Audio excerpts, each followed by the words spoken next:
Hi, welcome to another episode. My name is Amir, and I'm joined with Makar Naguib.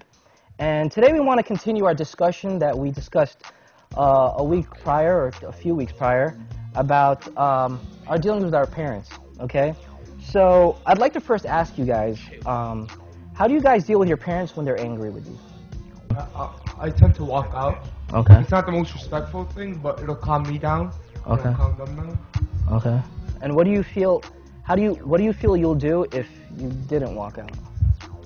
I go crazy. Okay. I get to a point, if I did something wrong, I'll accept the punishment. But if it's just like a miscommunication thing, and they're just going crazy at me, Okay.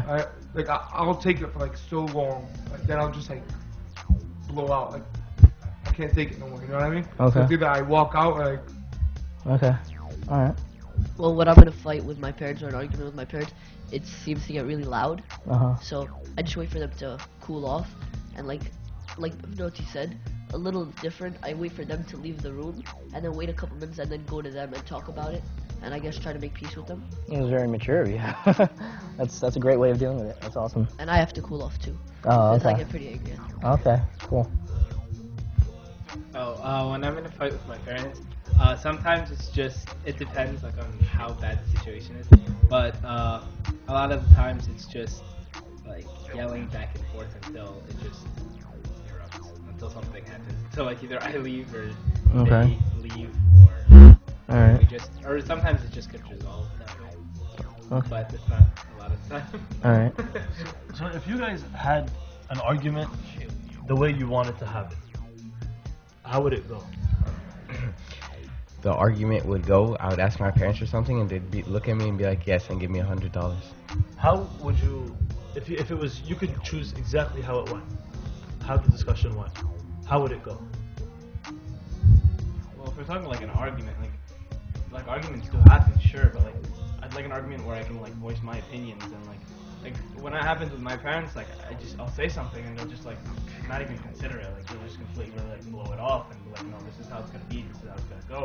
I'm like, I'm trying to put in my 2 cents, and they're just like, no, I don't care. Meanwhile, what I'm saying is like sometimes it's really like relevant, sometimes it's a good idea. Like, So I don't really have too many arguments with my parents, but when I do, they do get pretty heated, especially with my mom. I don't know, sometimes when we get into an argument, my mom doesn't want to talk anymore, so she just kind of ignores me. So I wish she didn't do that, and I'd rather we just talked it out instead of yelling and getting heated, and we just kind of communicated like the choice. Okay. With me and my parents, when we usually argue, is because I can't take the answer no. Mm-hmm. I always need a reason. So when I argue with my parents, they keep telling me no, and I keep asking why, and I just keep going back and forth. And like Bishoy said, once they I think Bisnoy said that once they cool down, I go talk to them. So then I explain to them, and then usually they're a little more calm. Because when I say something when my parents are angry at me, it's like I didn't say anything. I don't exist. Okay.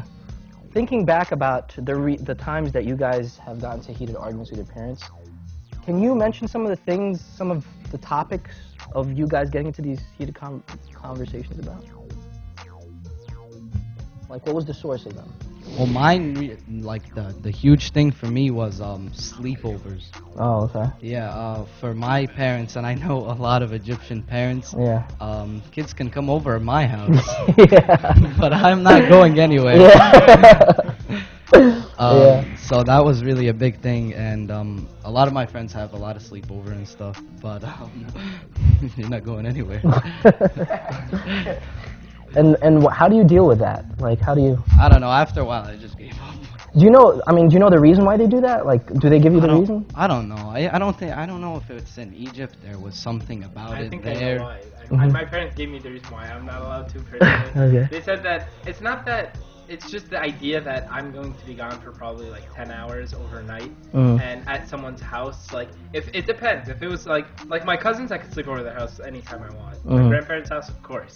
But just somebody else's house, they don't know their traditions, what they do, they don't know enough about it. Like, I don't know, maybe if they were at that person's house or something and stayed a little while. Like one time, I remember this was like in 7th grade though, like 5 years ago, like 4 years ago.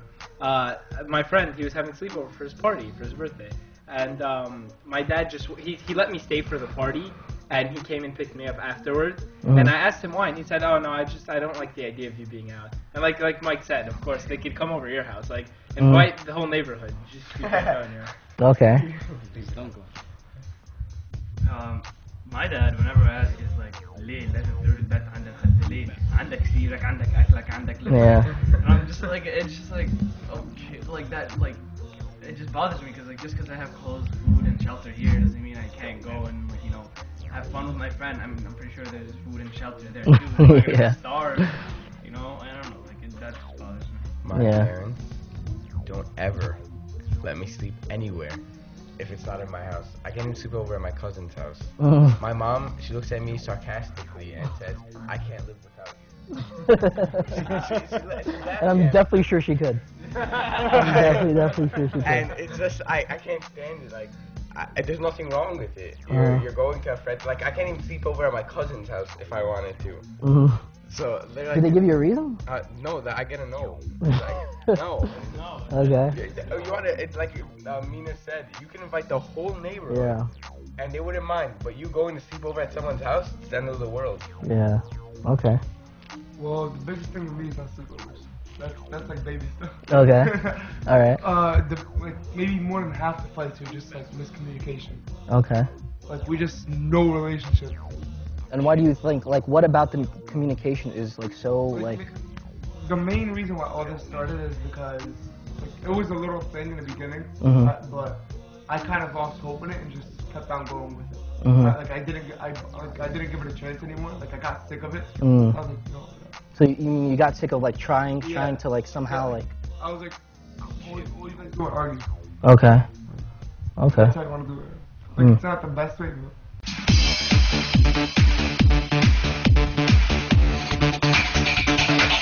When you speak to your parents in a way of honor and respect, and you don't yell at them or you don't fight back, and you pretty much know your role, then actually they will give you a lot of freedom that you never expected. I mean, what Pablo was saying was, all of a sudden I get yeses.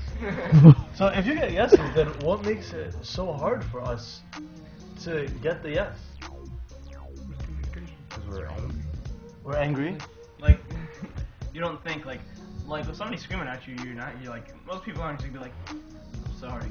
Like, most people are gonna fight back, like, you're attacking me, I'm not just gonna let you beat me down. If somebody's coming at you with a stick, you're not gonna be like, you're gonna pick up a stick and fight back. So, when somebody's like screaming at you, you're not just gonna take it like that. Especially if like the argument's been going and the argument's heated, and you're just not gonna like. But I guess like if you had time to think about it, if you like calmed yourself, then you could work with it. I guess you should try that out.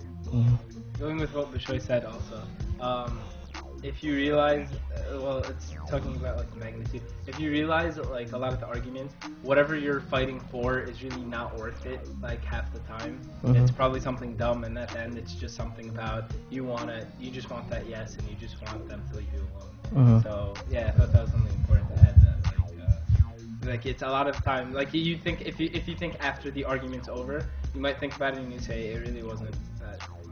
And in all honesty, like sometimes. Yeah. And yeah, but the thing is too, when you try to avoid the argument and you do whatever they tell you to do, it's like they don't believe what you're doing, so they think you want something. Like, all right, what do you want me to buy you? Or what do you want me to do for you? So I don't really get that yes most of the time. Sometimes I get that yes after we go through a whole argument, then I finally do what they want. Then I get a yes. I don't know why, but when I automatically say yes, they just think I want something. It's just too easy. Talking about manipulation. Sometimes like I'll play that guilty game. Like if we argued the first time and I still want to go through with what I have in mind, but I'll try to argue another time, then just play it out. Like, oh man, it's okay. Like it's alright, and like be the victim and everything, like. Yeah, don't worry about it. But you see, something that we want to that we don't want to overlook, guys, is the fact that what Publi was saying wasn't manipulative, but it was the right way of doing things. He was just respectful, number one. And number two, he just obeyed his parents, which is one of the first 5 commandments, okay? one of the most important commandments, okay? And he went and he agreed with them. And then afterwards, miraculously, but it's not miraculously, this is what happens. This is why God told us to honor our parents. Because in doing so, God will, he'll extend our years and all of these things. And also he'll bless Pavli. And in so doing, Pavli, his parents said yes. So it's not much manipulation as it is just obeying his parents. Do you guys agree? Okay.